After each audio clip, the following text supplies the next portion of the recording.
Поделись своим знанием. Акция с таким названием шагает по стране. Лекторами выступают известные государственные и общественные деятели, выдающиеся люди. Они делятся своим жизненным опытом с молодым поколением.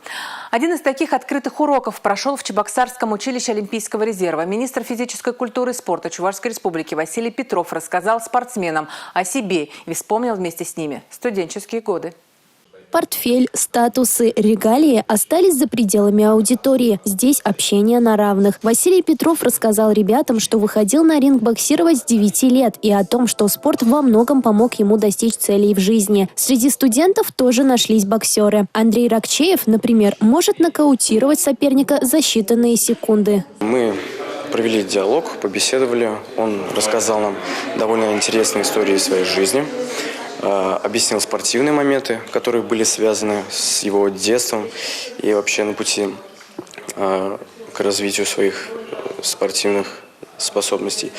Рассказал, чем занимался Василий Владимирович. Также он занимался боксом.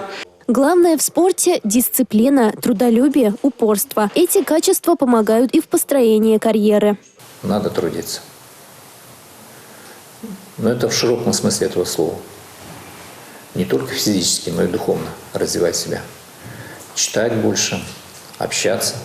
Учеба, спортивная карьера. Зависит ли успех спортсмена от тренера? Хватает ли времени на другие увлечения и хобби? Как быть, если кажется уже все? Успеха не достичь в этом виде занятий. Основные вопросы, которые звучали в аудитории. Открытые такие уроки очень важны, потому что они мотивируют людей к чему-то большему, чем сейчас является, ставить цели и достигать их.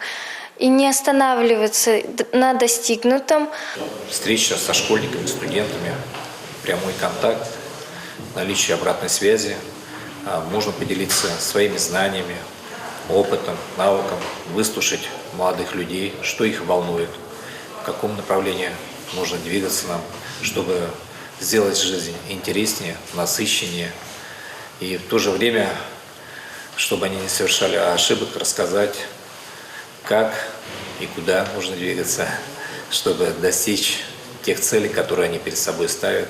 Проект «Поделись своим знанием» – возможность для молодежи познакомиться с интересными людьми, узнать больше об их жизни и, возможно, использовать опыт старших товарищей в выстраивании своей карьеры. Милена Алексеева, Георгий Кривошеин, Республика.